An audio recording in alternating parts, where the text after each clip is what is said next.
All right, we are live on YouTube. Welcome to Navigating the Modern World with Coach Eli. Glad you could all join me here today for this very, very special show regarding getting organized and staying organized and getting on a budget and staying on a budget. This is going to be a brief show, but it's going to be packed with a lot of information that has helped myself and my girlfriend, Dawn, get organized, stay organized, get on a budget and stay on a budget. This topic was also requested by one of our best, supporters out here. We'll mention that in just a little bit. But before we get to all of that, let me first of all make sure that everything is rolling smoothly. Let me check out the back end of YouTube and make sure it's rolling smoothly. I see you there, Stavros. Welcome to the show. There's a 1-minute delay between what I say and what goes out on the studio streams, just to let you know. So it may take a little bit of time to respond to comments, but I will respond to most relevant comments. The back end of YouTube is rolling well, and the notification has gone out. Let me do a sound check and make sure that the sound sounds good. Getting on a budget and staying on a budget. This is going to be a brief show, but it's going to be packed with a lot of information that has helped. Welcome to the show, AZ Prod. How are you doing?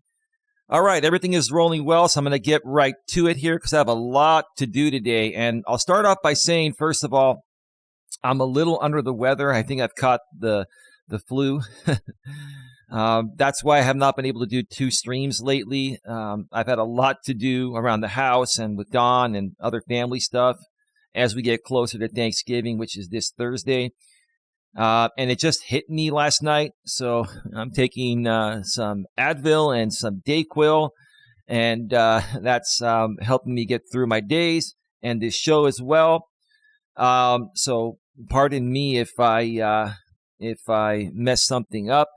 I'll correct it on the fly. Just understand I'm not feeling that great, but I really felt the need to do this show because Jenny Sadler, a longtime supporter, great supporter, one of our best supporters out here for Don and I, posed some questions in some comments that she made on the channel here over the last few days. And I really wanted to get this information out there, especially during this time of the year, because we're actually already in the holiday season. And this is the time of year where people spend money frivolously that they don't have, and they put themselves into a terrible financial situation.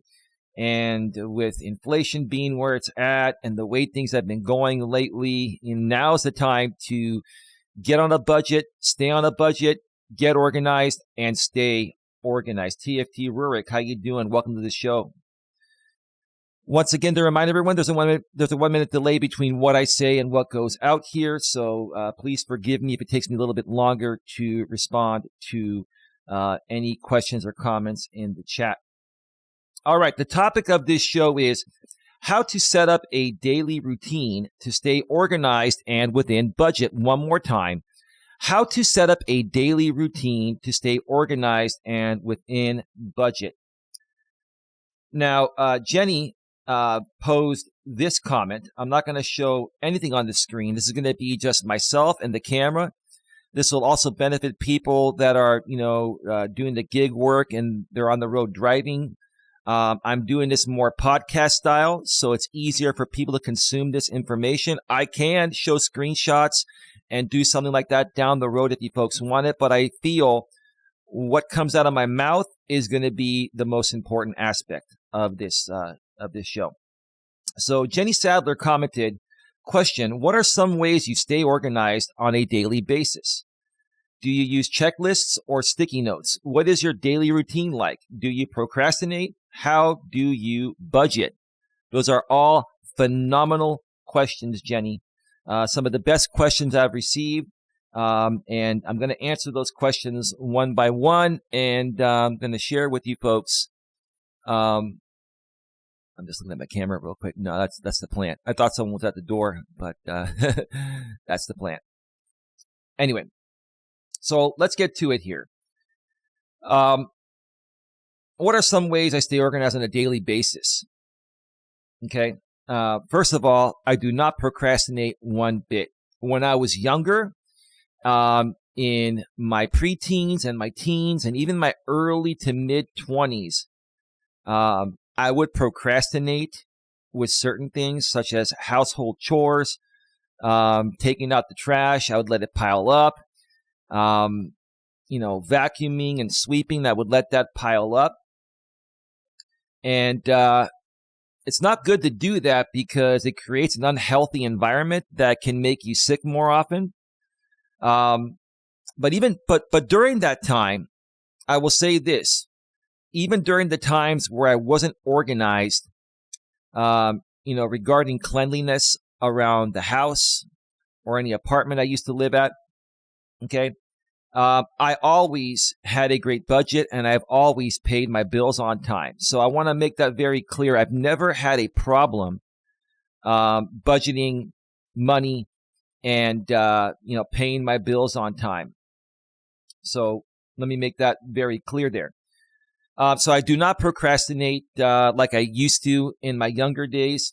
When Dawn and I get up in the morning, we look to see where the trash level is at.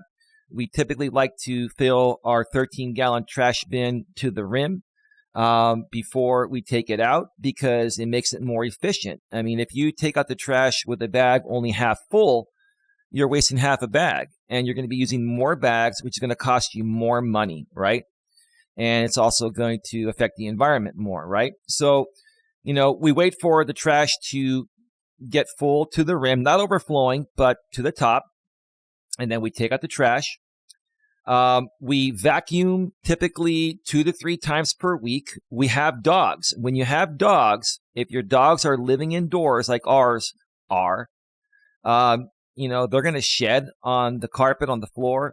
They're going to create a mess, and you need to keep it clean because that can also make you sick and make it an unpleasant environment. So, we typically will vacuum 2 to 3 times per week. And we have a Dyson vacuum cleaner, a cordless, rechargeable Dyson vacuum cleaner. They are not cheap, but they are worth the investment, and they will last you for a very long time. I bought a Dyson V6 cordless vacuum cleaner 5 years ago on Amazon. It was normally $600, but I got it refurbished for $208. And that vacuum is still working to this day. Now, I had to replace a few parts, but the parts are pretty cheap to replace, and it still works great. The reason why I recommend a Dyson cordless vacuum cleaner, you can, vacuum your entire place very quickly and easily. You don't have to deal with dragging a cord around. It's going to save you a lot of time and get the job done and get your place nice and clean. Let me check out the chat here real quick. Hot Facts with Robert Reese. How you doing? Welcome to the show. Hey, Jenny Sadler. How you doing? Hey, you're welcome, Jenny. Great to see you here. Glad that you're here. So that is that. Anything that needs to be cleaned, taken out, we recycle bottles and cans. Now, here's my advice regarding bottles and cans. Put them in some bags and put them in your garage or in an area of your house or apartment that you can store them. And then once you get them piled up to a good enough level, a lot of people, what they'll do is they'll recycle them through their garbage company. Most garbage companies now do recycling, but you don't make any money off of that. So my advice is to find a recycling center in your area that will pay you money per pound of recyclables, such as cans, aluminum cans, bottles, etc. Right? Santa Palacio, great to see you here. Great to see you here. How's it going, Sandra? I used to sell Dyson, says Robert. Yeah, they're the best. They're the absolute best. They're worth the investment. Even buying one at full price is worth the investment. But you can always look on Amazon and get them refurbished, and they work great. And if one of the parts wears down, you can get the replacement parts typically on Amazon for a very, very good price. So So yeah, we take care of our household chores on a daily basis. We look to see what needs to be taken out, whether it's the trash, whether the floors need to be vacuumed, swept, etc. Additionally, what I do on a daily basis is I check stock on our essentials. Essentials to me are, there's somebody at the door, and I don't even know who the heck that is. Let me see real quick here. Give me a second, folks.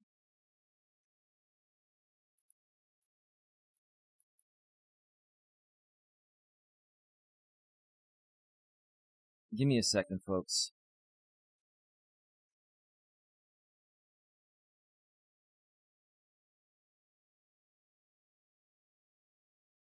Yeah, somebody ringing the door that we're not expecting. So, you're going to have to come back. I don't know if you're trying to sell something or whatever. Give me a second here.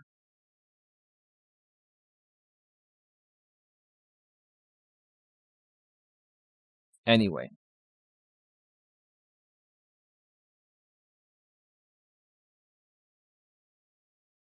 Yeah, I don't know. I'm not expecting anyone.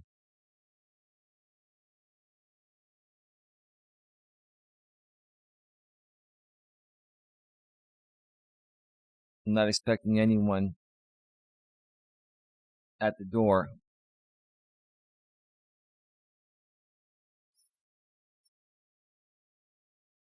I don't even know who that is.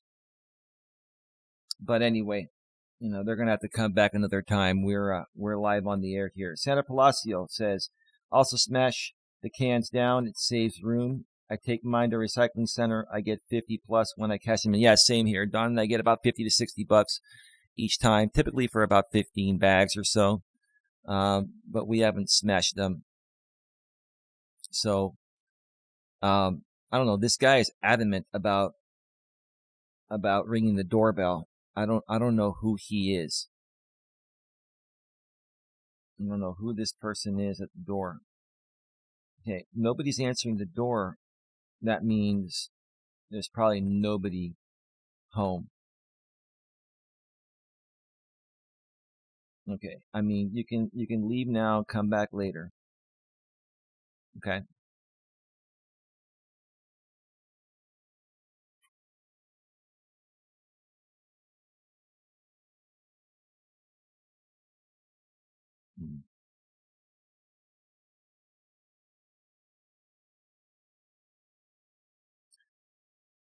This is what I don't like here.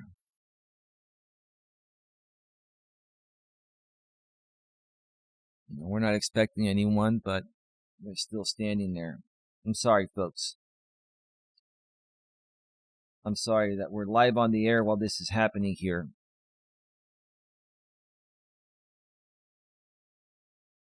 Yeah, I don't know. So anyway, let's just continue here.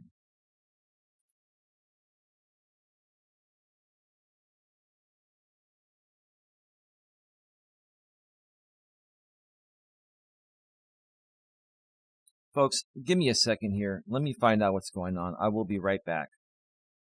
Give me a second here. Okay, I'm sorry about that.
we're back.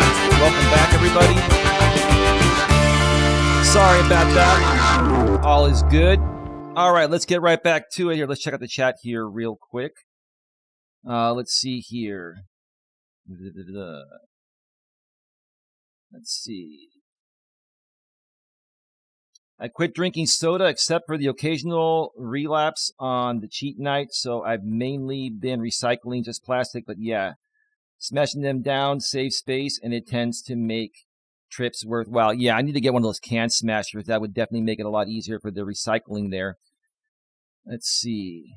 Mr. Legos Matter, hello. Welcome to the show. Great to see you here.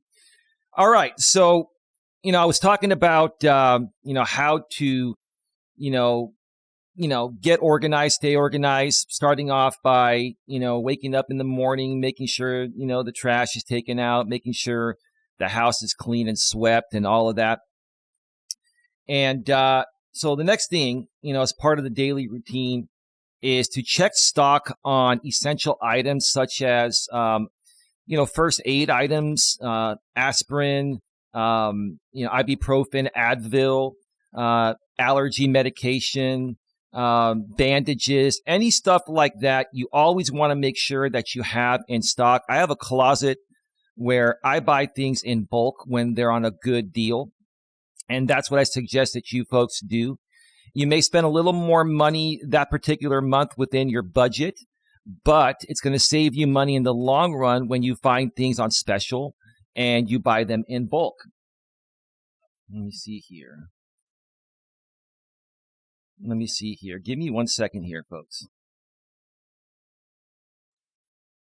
Let me see 1 second here.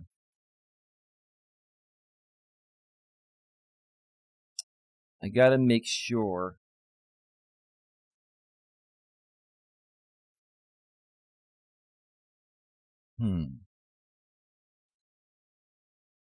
Let me see here real quick.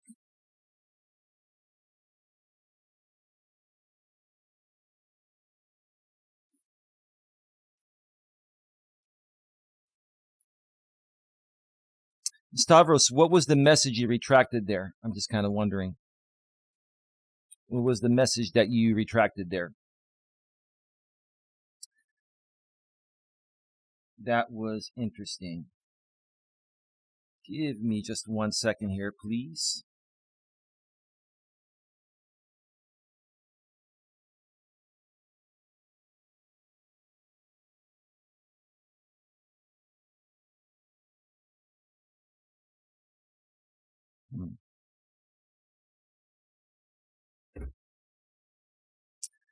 All right. So the very next thing that I do to stay organized, this is regarding getting on a budget and staying on a budget. Let's talk about, how do you get on a budget and stay on a budget? Okay.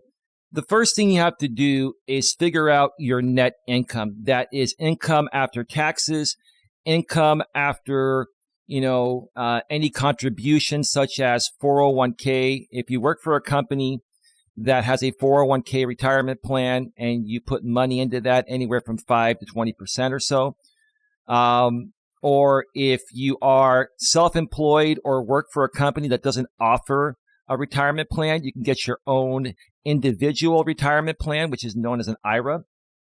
So what you need to do is figure out your monthly net income within your household. So for example, Jenny, I'm just going to throw out some numbers there. We don't have to put out your actual numbers. Let's say between you and your husband, you bring in $10,000 per month net, after taxes, after contributions, after everything. Outspoken says, yep, I get my running shoes when they are on sale, even if the pair I have are intact, to save money long term. Exactly. Yeah, buy your shoes on special. Get them on Amazon. You can typically get a good pair of New Balance for anywhere from $55 to $75, and they last you for a while. They can last you for 2 to 3 years. Just make sure if they get dirty, clean them, wipe them down, etc. That's what I do in that aspect there. But what you want to do is, first of all, figure out the net income you have on a monthly basis. Okay. Now, there are different types of jobs. You have W-2 jobs or salary jobs, right? If you work for a company that pays you a guaranteed salary per month, regardless of how many hours you work, that is pretty much guaranteed income as long as you're employed. If you are a W-2 hourly employee, even if you're full-time, you must work 40 hours to get your full pay.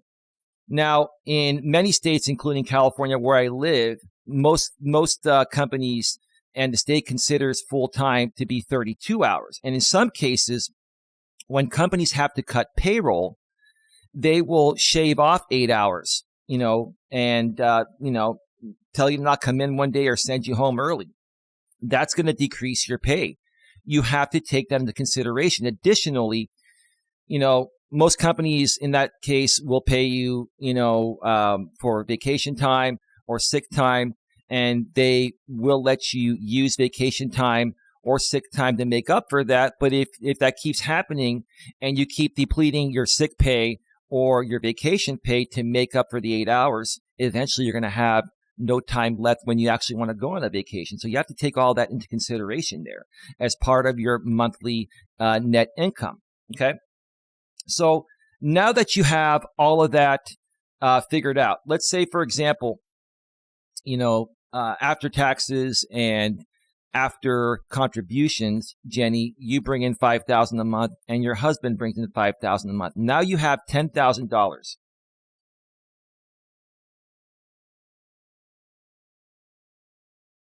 I was sending a message from my daughter with her math homework. I'm the math whiz in the family. Sorry about it. You sent a timestamp. You said something starts at this level. Why were you sending a timestamp to your daughter?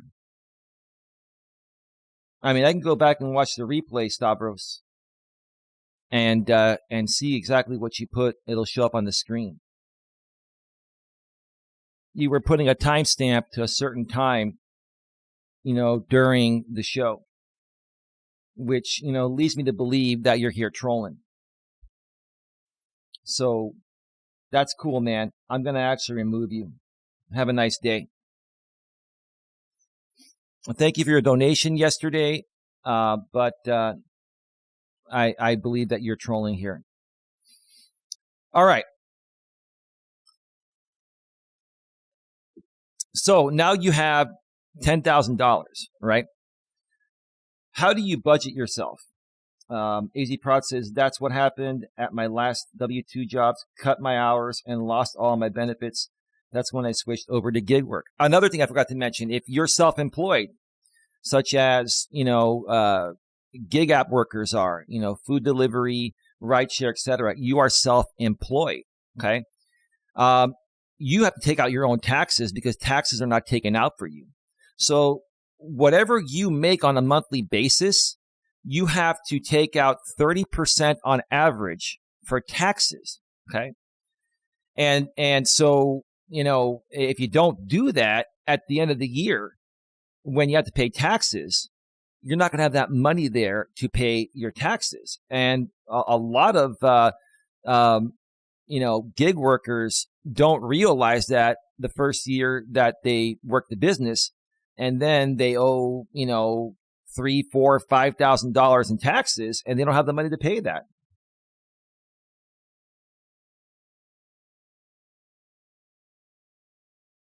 Hey, Coach, how are you doing? I used to watch you quite a bit about 5 years ago, back when you'd walk on that nice waterfront. Can't remember the name of the area. Yeah, that was in San Mateo. That trail's been worked on. That's near the Coyote Point area, right along the water there. I haven't been there in quite some time. I forgot exactly what that, I think it's called Seal Point Park in San Mateo.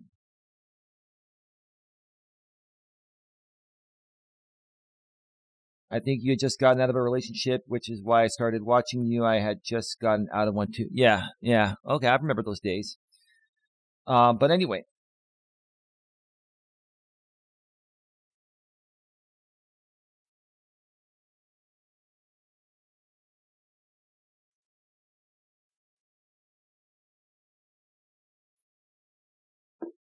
All right. So now you have a baseline of the net amount of money you have to spend for the month. You also have to take into consideration that if you are a salary and commission employee, you cannot depend on your commission to be the same every month. So, if you make $2,000 in commission, if you've made $2,000 in commission on top of your salary for the last 3 months, you can't automatically assume that you're going to make $2,000 the next month. You might make more, you might make less. You cannot assume that. So don't spend money that you feel you're going to have in the future if it's not a guaranteed paycheck. I'm jealous of all the great trails you have around you. Well, that's nothing to be jealous of. There are great trails all over the country here in the U.S. and all over the world. I hate paying taxes, says Jenny. Well, we all do. We all do, Jenny. We absolutely all do. All right. So, where do you go from there? How do you budget yourself with the money you have? So let's say, between you and your husband, Jenny, as an example, you have $10,000 of net money. Okay. The very first things you want to pay are what I call the fixed expenses. Okay. You want to pay your fixed expenses. What are those? Mortgage or rent. Okay. Insurance, whether it's homeowners insurance, renters insurance. You should have renters insurance if you're even renting. A lot of people don't, but you should have it. Also, you're looking at gas, water, sewer, electricity. All of those are pretty much, they're fixed expenses, but they can vary based on usage. Typically, your rent and your mortgage are going to be totally fixed, but the others are semi-fixed because they're going to vary according to how much electricity you use and other aspects. Okay. So you got to take all of that into consideration. Initially, all of your fixed expenses. Okay. Now, once you pay your fixed expenses, okay, let's say at that point you have, $5,000 left. Okay. Let's say your fixed expenses between mortgage, rent, and other fixed expenses I just mentioned cost you $5,000. You now have $5,000 left. Within that $5,000, now you're looking at, food and drinks and, stuff like that to, so your family can eat and survive, right? So you're looking at food, you're looking at gas for your car, you're looking at expenses possibly for your car if you need to get new tires, if you need whatever. Now, you're not going to need that all the time, but you got to take all that into consideration with the money you have left after the fixed expenses that are going to just come out of your pocket every month, as a fixed expense, right? Jenny Sadler says, I just have them take them out of my commission up front. Okay, that's good.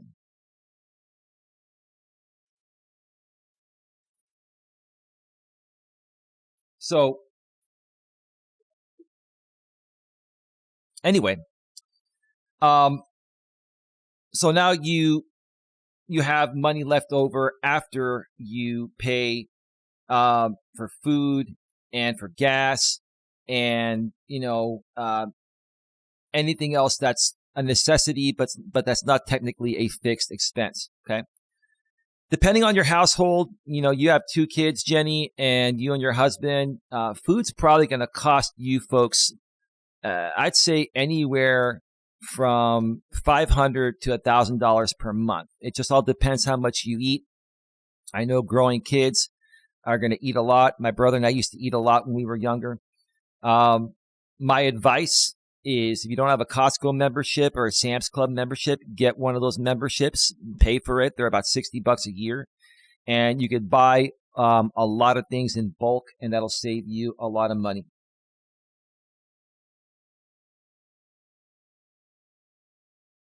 Miss Fancy, Mr. Eli, good topic. If you are minus 30 minutes short of 32 hours, companies will say you're not full-time. There goes your benefits. It's disheartening. Yeah, that's true. Yeah. Yeah, I haven't worked a W-2 job in a while, but that's the game that companies play. But look, if a company classifies you as full-time, they have to guarantee you 32 hours. And I believe typically that this is the way it was many, many years ago, over 15 years ago when I was working the W-2 job. Basically, you have to go below 32 hours for 8 weeks straight, I believe, is what the law is, I believe, here in California and in most other states. So, yeah, it can be disheartening. So, you got to get with the right employer, and you got to watch that, and you got to take that into consideration regarding your budget. But, yeah, I totally agree with you regarding that. So, hang on one second.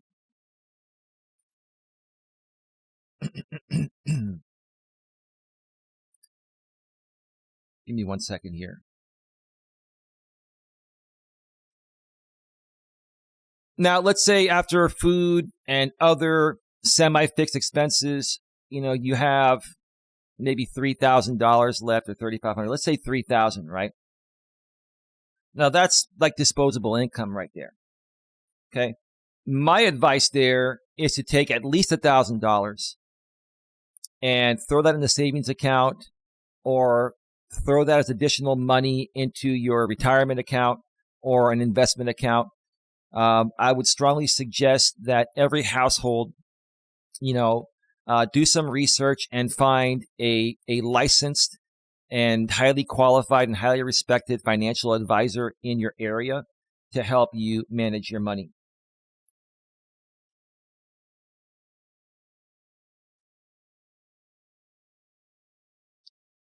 So you want to take at least $1,000 of what's left over, if there's money left over, and, reinvest that so that way that money can make you money, okay? And you're also going to be saving more money for a rainy day, okay?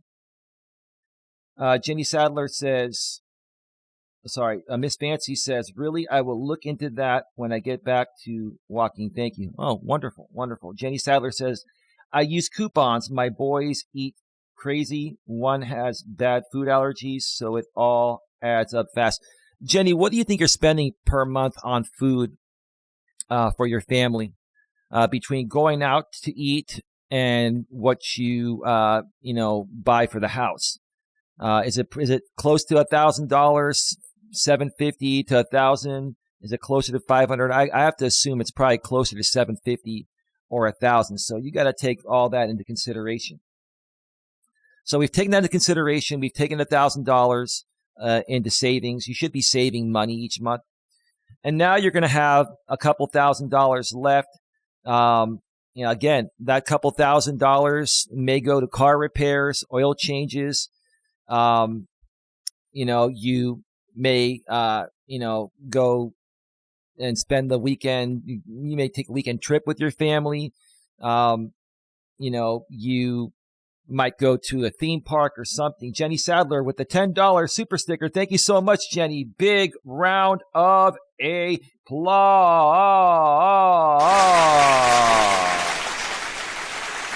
Oh, thank you so much, Jenny. That's very kind of you. Very, very kind of you. Let me heart that for you there, Jenny. Thank you so much.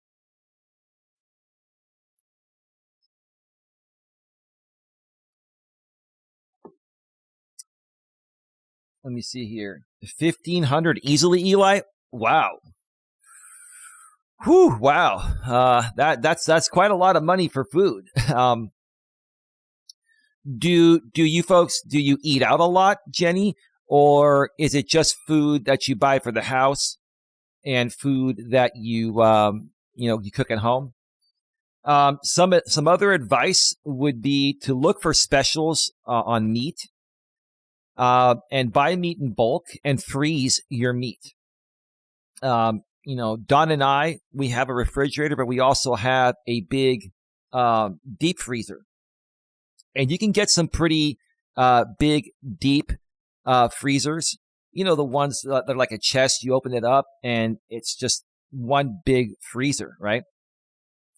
I would buy meat when it's on sale, or go to Costco. They have good prices on meat. Stock up on your meat. Put it in the freezer, and and it'll last you for at least 2 to 3 months, maybe longer. Now, the longer you freeze meat, it may lose some of its flavor, but that's my advice. There is to get a deep freezer and stock up on food when it's a good price. Sometimes Costco will have specials on meat. Supermarkets will have specials on meat. AZ Prod with a $2.99 super sticker. Thank you so much, brother. Big round of applause.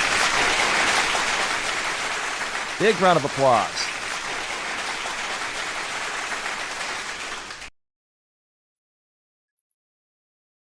I cook very healthy. Okay, wonderful. Miss Fancy, $800 to $1,400 a week before kids all grew up. LOL, big eating family, but healthy eating. How many kids did you have in your household? Just to be spending $800 to $1,400 a week for food. You must have had at least 4 or 5 kids along with you and your husband. I can see that. Now Jenny has 2 kids, so I would probably say, per month she's probably spending about $1,000 on food, $750 to $1,000. Rarely ever are out. Meat market, it's great, but half a cow lay long time. Okay. Jenny Saller, I have a big freezer too. I just like to have a lot of food on hand, especially after COVID. Yeah, it's not a bad idea to stock up. And since you have that big deep freezer, take advantage of it. You can put a lot of meat in there, a lot of frozen stuff. And that's great to have as a backup, in case something happens. Like, there was a trucker strike, years ago as well. And that affected, the cost of products and supply of products. So that's a good thing. I cook 3 meals a day, 6 days a week. What do you think you're spending on food each month, Jenny? Just kind of curious. So we get an idea regarding, you have 4 people in your household, you, your husband, and your 2 young kids that are probably eating a ton a day. What do you think you're spending? Is it around $1,000 or so? So we have kind of like a baseline there.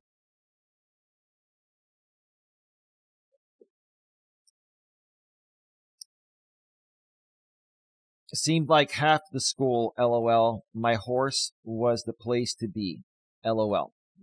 Okay. Wonderful. Okay.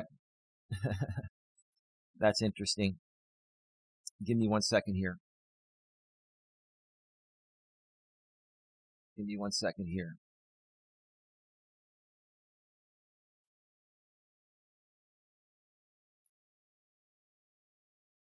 All right. Now, when it comes to also, you have to also take how you pay your bills into consideration. Let's talk about that.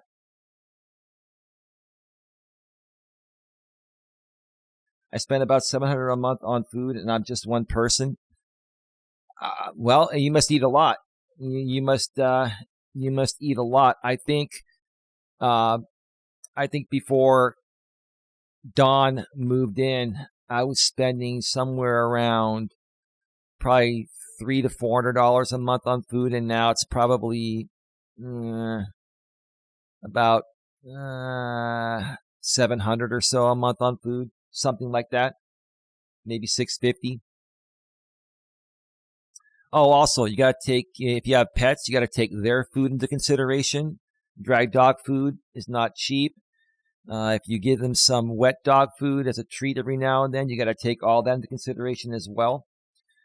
But the final thing that I want to talk about this is also about getting organized regarding your budget. Okay.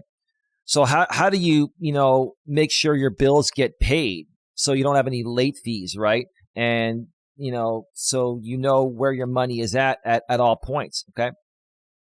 So this is what Don and I do.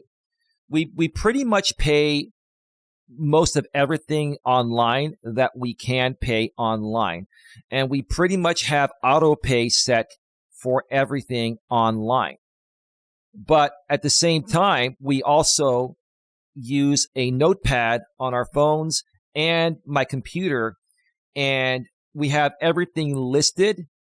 What the bill is, what is coming out, how much is coming out, and when it comes out, because you can set up your bills to come out at the same time each month. So basically, you go in and you set up your account on your smartphone through the app of whatever particular bill you're paying, or I like to do it on the computer because it's a lot easier. If you have a computer, use a computer. If not, you can use your smartphone. And then what you do is you attach your checking account to it with your checking account routing number and your account number. And what happens is, you set the date, the payment date's the same every month, right? You set the date, and then on that date, the payment will be taken from your account. It'll show as a pending payment. And then typically the next business day, it will completely come out of your account. The way that it works, it's called ACH, which stands for Automated Clearinghouse. Okay. That's the best way to pay things with no fees by using your checking account.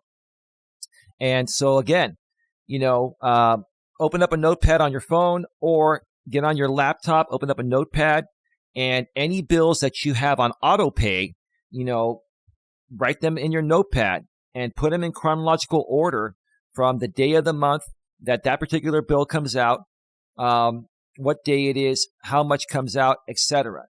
Now, typically, a lot of those bills are fixed, and it's going to be the same amount every month. But if it's different, you're going to want to log in and actually make that payment yourself. For example, if you have credit card payments, right? Let's say you have credit cards, and I suggest to pay things with debit as much as possible. But in some cases, there are some great credit offers out there where you can get 0% interest for 12, 24, or 36 months. Okay. Let me see.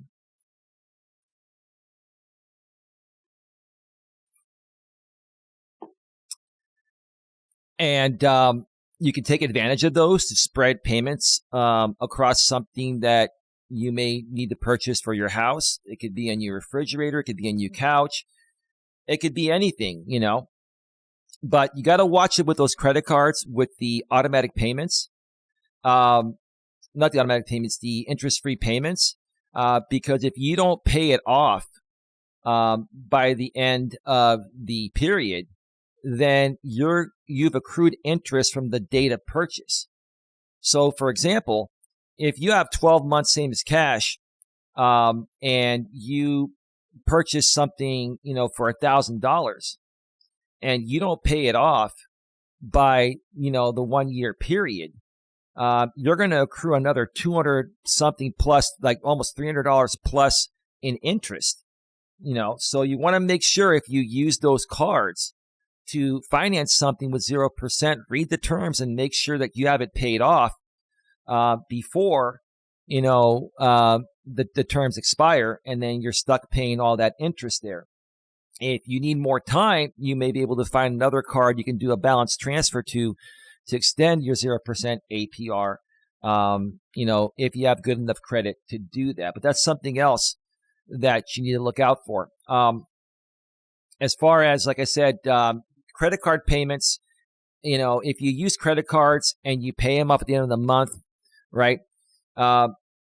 It's going to be a different balance every month. So in that case, you want to write on your notepad, log into credit account on this date to make bill and, see amount that's owed, right? And then you can deduct that, from, your monthly, budget there. Now, some bills are still sent the old-fashioned way. Some bills will still come by mail. If you get any bills by mail, okay, and let's say you have some medical bills or whatever that come by mail, okay, you want to open them up, and I put them on my desk here, right? Put them on a desk in your house where you pay your bills, or your apartment where you pay your bills. Open up the bill. Look at the due date. Look at what it is. Look at the due date. Look at the amount. Okay. What I do is I take a red Sharpie. This is a red Sharpie here. What you want to do is make sure you buy some red and black Sharpies, okay, to use around the house for certain things. When it comes to bills, I use a red Sharpie to write on the front of the envelope when the bill is due. So if the bill is due, like today, for example, it's 11/20/23, okay? November 20th of 2023, okay? What you want to do is take your red Sharpie, write on the front of that bill on the envelope, due on Monday, 11/20/23. So due on Monday, and then put 11/20/23. The reason why I say put the day of the week, because once you prepare your bills, like I just mentioned, what you want to do is you want to have a sorter, a mail sorter, a plastic mail sorter sitting on the top of your desk. And then you could put those bills in that sorter.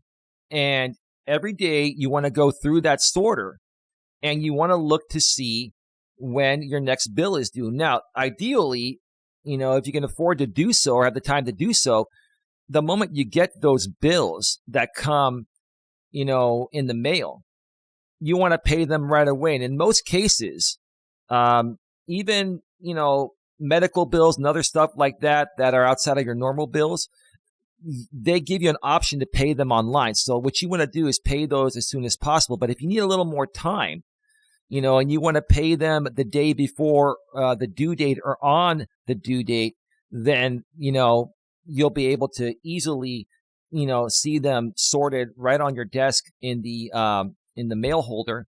And you'll see clearly on the outside of the envelope in red Sharpie ink when they're due. Let me see here. We pay our credit cards off every month. That's a good thing, Jenny. Good thing. And make sure you don't forget, because then you're going to have those late fees, right? And even though you won't get a mark on your credit report until you're more than 30 days late, even if you're 1 day late paying your credit card bills, they're going to charge you a late fee. That could be $20, $30, $40, or $50 in some cases, right?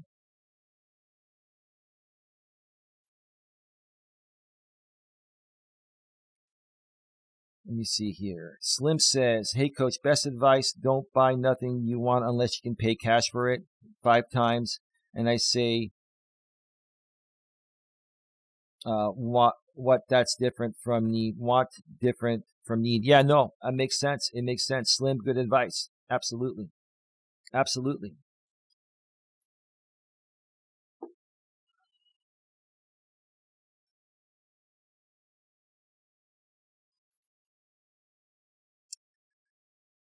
Okay.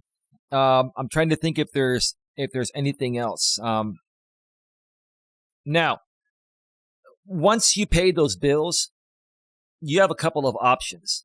You can shred those bills, and I highly recommend that, if you're not going to keep the envelopes of the bills you pay that you receive by mail, if you're not going to keep them, there really is no reason to keep them. Maybe in some cases there is.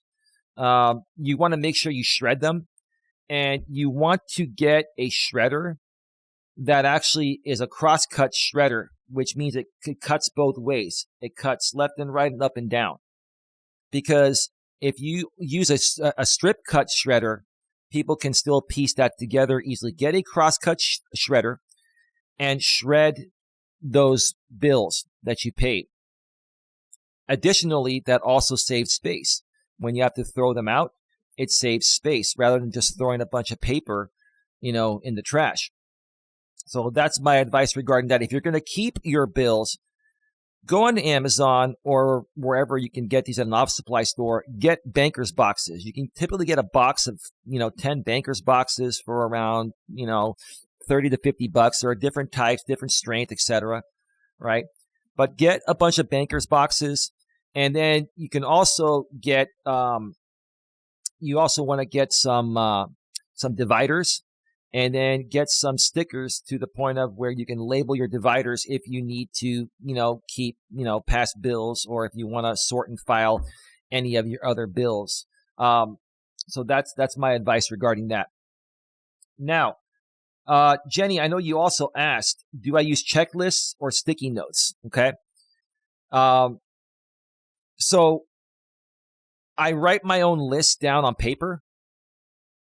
Typically, the list is in my head. I have a pretty good memory.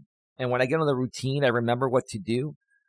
But if there's a lot going on, I will write it down on a piece of paper. Now, you can put it in your smartphone or on your computer on a notepad, right? But from what I've noticed, when you write things down on paper compared to using a laptop or a smartphone digitally, you retain more of that information. You remember that information.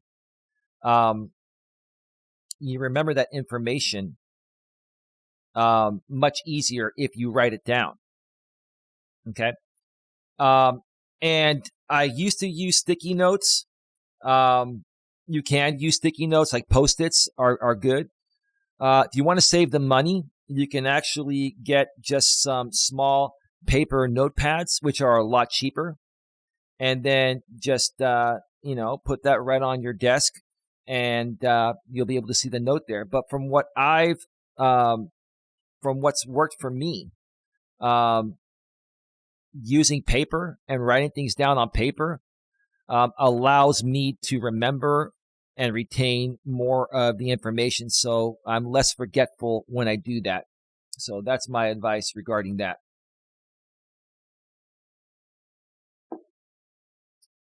Let me see what else. What else do we have here? We've been on for exactly an hour, so I've really got to get going here. I have some errands to run.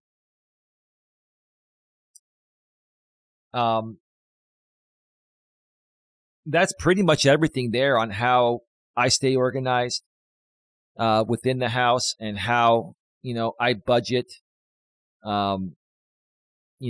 my household between Dawn and I.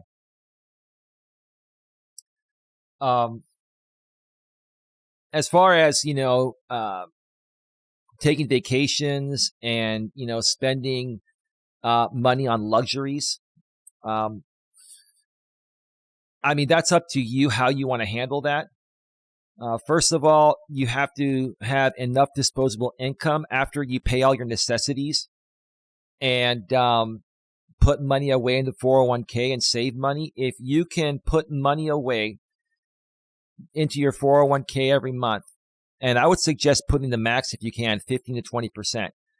So in your case, Jenny, if you and your husband are putting 15 to 20% of your gross monthly income into a 401k or IRA, individual retirement plan, and then after you pay all your bills, and then you put another $1,000, away into savings, and you have disposable income left after that, after food and all that other stuff, right? Then, if you want to take a vacation every now and then, that's up to you. Just don't go overboard. A lot of families, what they'll do is they will, budget one major vacation each year for like a week. And that could cost you in upwards of $10,000. And if you save up for that, throughout the year, you can afford to do that. Now, if you're taking weekend getaway trips every single weekend, that's going to cost you more than one lavish vacation would each year. So you just have to look at, what it's going to cost you. How often do you want to get away? You have to take all that into consideration. And, each individual family is going to be different regarding that. So that's pretty much everything I have to say, regarding this. I do apologize. For the break earlier. If you folks are going to watch the replay, just make sure you skip through the parts where I had to go and take care of something. But that is that. I'm going to wait a few more minutes and see if and see if Jenny or anyone else has any other questions. Get your final questions, comments, or concerns in the chat. We'll be going off the air in just a few minutes.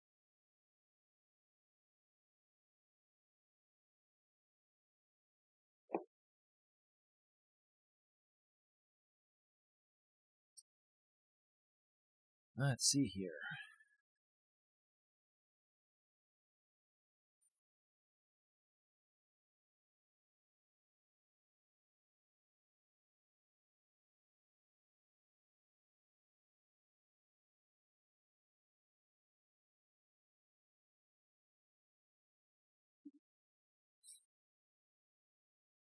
All right. And there's a 1 minute delay between what I say and what goes out.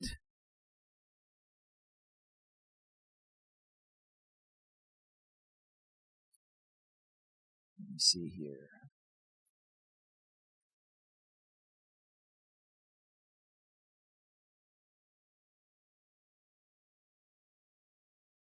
All right, just going to wait another minute or so because of the delay, and then we're going to wrap things up, have some errands to run.